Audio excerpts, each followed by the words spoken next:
are, nanoparticles toxic? They're no, they're not. They are nano noble minerals are essential. They are no one discusses them. No one talks about them. No one seems to be aware of the need for supplementation of them. However, there is so much evidence to show that nano noble minerals extend human lifespan. For example, platinum. I mean, this has been tested by the University of Tokyo on worms, and it showed that platinum in nanoparticulate form extended the lifespan of the species of worm by fully 1/3. Hmm. Okay, and I can provide that test for you. I have a copy of it. Okay. There's, nano noble minerals can get access. They can get into the brain, which is where they're needed. Anything that is smaller than 10 nanometers can get into the brain. So the smallest viruses, picoviruses, and nano particles of minerals can also get into the brain, where they help the brain to conduct the trillions of neurotransmissions it needs to do every day. That's electrical activity. The brain cannot conduct electricity without, the right acids and the right minerals. Okay. And what you said, Picoviruses. What's that? Pico is, well, it's either Latin or Greek. I can't remember which one, but it means small. Oh, okay. And it is the smallest, it's what we call the smallest viruses, and they are the most dangerous. They're the ones that can affect the brain, like Creutzfeldt-Jakobsen disease or mad cow disease. That's a picovirus. It can get through the blood-brain barrier, and it can do an awful lot of damage to the brain. Okay. And that's why you want a nano silver product that can also get into the brain and destroy that picovirus. That makes sense. And what were you saying about what can be found in trace amounts in mushrooms and ancient grains? There is precedent in nature for nano noble minerals. You can still find trace amounts in the unmolested ancient grains like spelt and quinoa.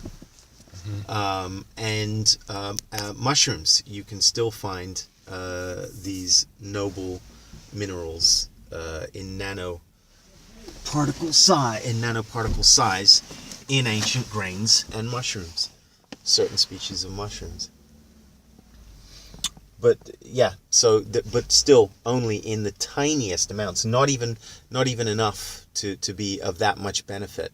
But they are desperately needed by people. I mean, a lot of psychological and brain issues are related to the lack of noble minerals. For example, platinum, not only is it anti-cancer, not only is it life-extending, but it also balances the two brain hemispheres.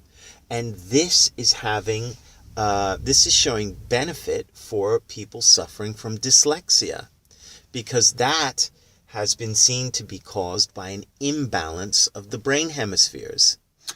How does it actually balance? Well, if you'd need to see your brain waves on an oscillator, and then you can see the difference between the right waves and the left waves, and then you can see when something comes into balance. It's all very, very measurable scientifically. Okay. People who have been supplementing with platinum for a period of 3 months were shown to have similar brainwave patterns.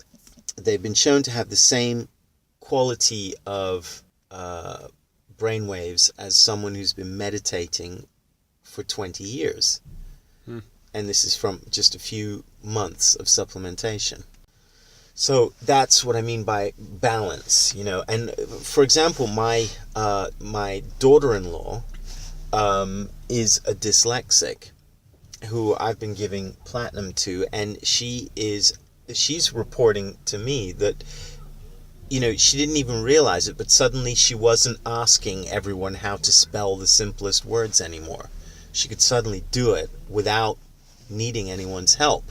And you know, my daughter actually was the one who recognized my daughter-in-law's improvement before she herself even saw it, because, you know, she wasn't being asked all the time for spellings of words. Right.